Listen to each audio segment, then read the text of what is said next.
Okay, here we have a picture of Evelyn Nicholson, one of the persons that you talked about in your explanation of an inspiring person for the work you're doing.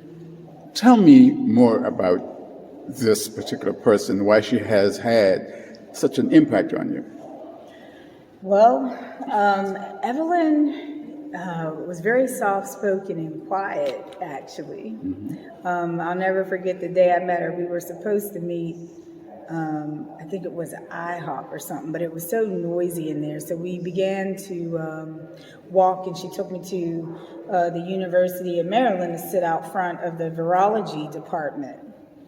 And I'm just thinking about, out of all my encounters with universities and healthcare institutions and research sites, I am experiencing being guided to this University of Maryland in the virology department through this woman, Evelyn Nicholson, not what people would stereotypically think. And this has always been present in my work from the very beginning, when I was a teenager and started making social documentary work.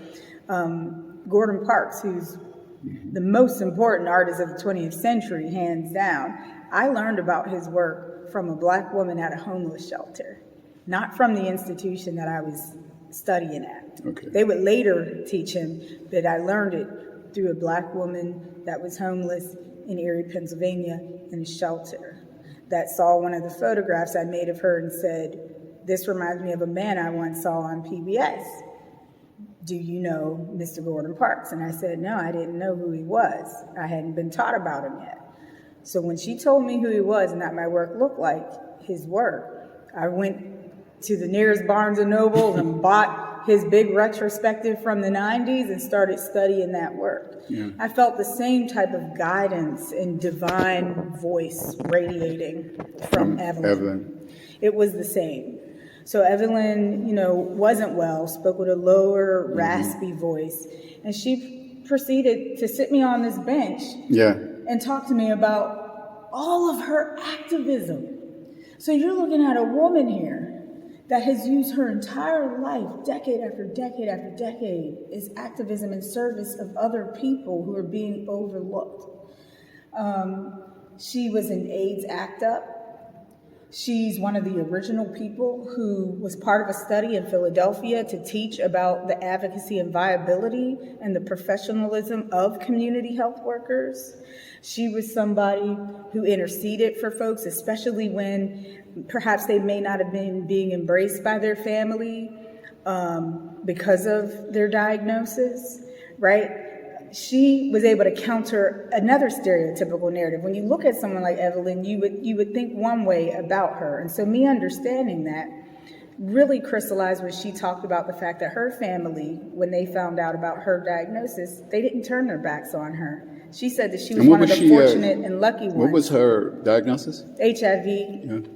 So in her testimony, what I do is help you as a viewer understand that narrative, because from that experience that she has and the fact that her family was supportive and didn't turn their backs on her, it's important to share a narrative like that with the general public.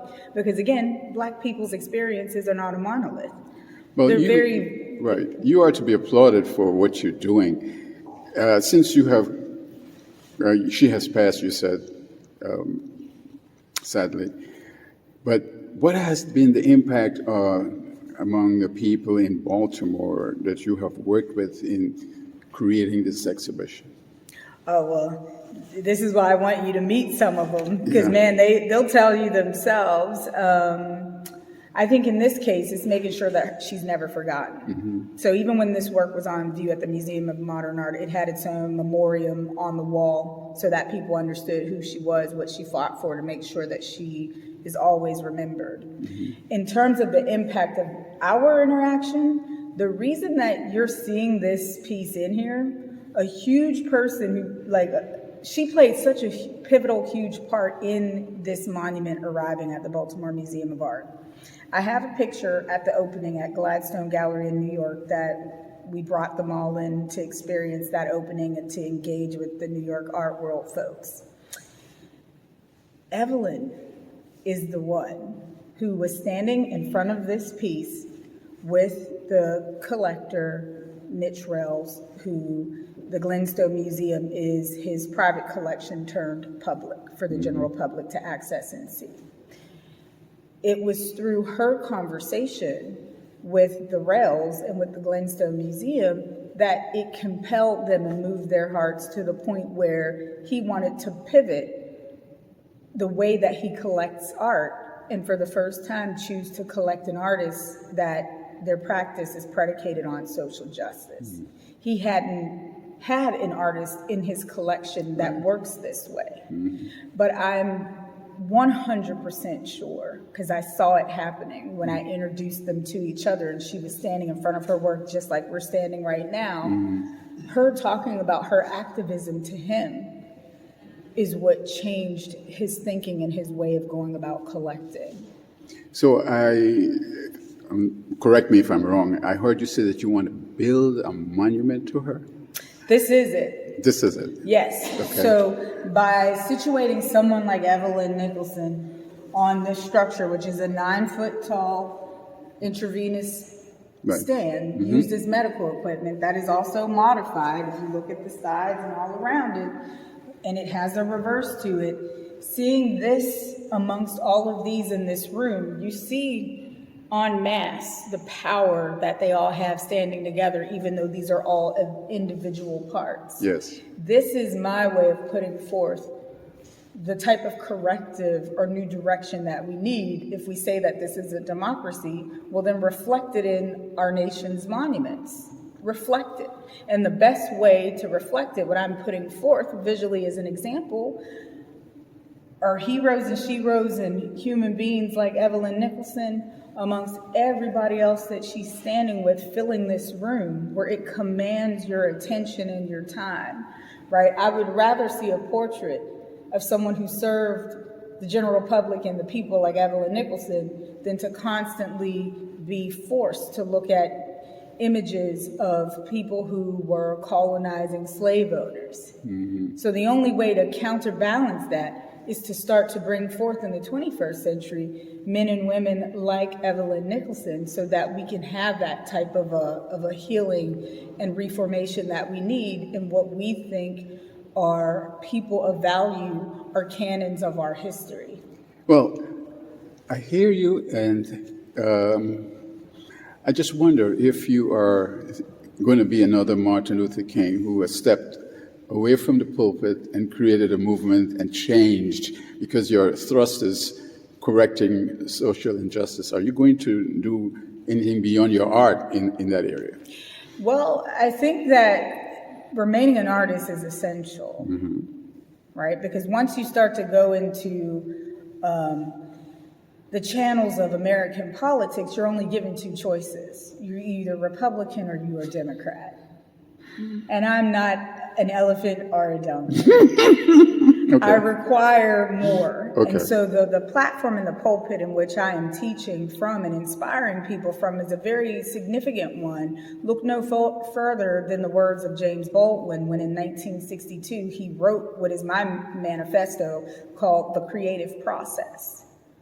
Artists have to exist as independent individuals and servants for the people. We should not be extensions of our government or of politicians and corporations and scientists. We are to be working in our own type of laboratory with our own rigorous rules, with our own ideas in order to usher forth the type of reformation and the possibilities that this nation could actually achieve. I can't do that if I'm forced to reach across the aisle and compromise every day. Okay. You're seeing a radical visual shift here because I'm working alone with people on the ground in a grassroots way. So I don't want to institutionalize myself more than I have already been institutionalized. Yes. So now what you see me doing is doing the work of breaking down being institutionalized and educated and switching back to the bare necessities of life. Right? What does it mean to show up and make sure somebody has water, food, clothing, and shelter? That's what Evelyn's work was. That's what she was doing. She is an unsung hero. This is someone who was on the battleground front line of COVID-19 vaccine rollout, whose health was already compromised and was already at risk. She gave her life. She gave her life fighting for people who were homeless and poor with HIV and AIDS to have access to that vaccine and to have access to a better quality of life. So we can't forget that that work is our work. No matter who you vote for every 4 years, the work is still on us all those years in between. What have we been doing between the times we're electing Republicans and Democrats? Well, what have we been doing all the other 365 days of the year for 4 years? That's the real work. And so as an artist, what I see myself doing is, number one, serving where my field is. The art world is not a democratic space or place, so I'm actually democratizing the arts. I'm creating an entry point and space for folks that are from cities like Baltimore, like me, coming from a city like Braddock, where you're not going to have access to these elite institutions, or you're being told, well, that's not art because that doesn't look like one of the European, classical paintings or portraiture. No, it doesn't have to look that way. So I'm ushering in a new visual paradigm, a new visual lexicon, a new visual code that allows it to become more diverse in terms of who culturally and subculturally gets to make this work.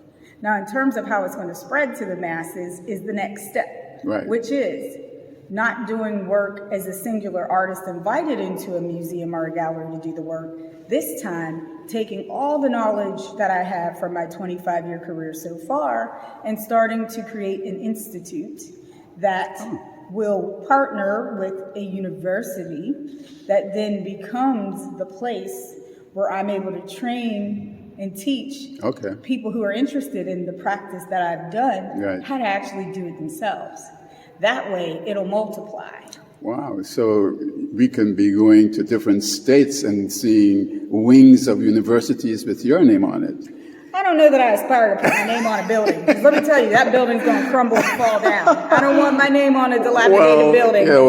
What I care about is putting the spirit and the energy in which I work into other people. The people are the institution, not the building. Yeah. Wow. So I'm pouring all of that we have into to give the you people. credit if we put you in. I don't aspire to have my name on no. I don't want my name on it. But Erykah Badu saying it best: "Don't be naming no buildings after me. That's going to go down dilapidated." No, thank you. Well, it was a pleasure to talk to you. Wonderful. Very nice to meet you. Thank you. Thank you.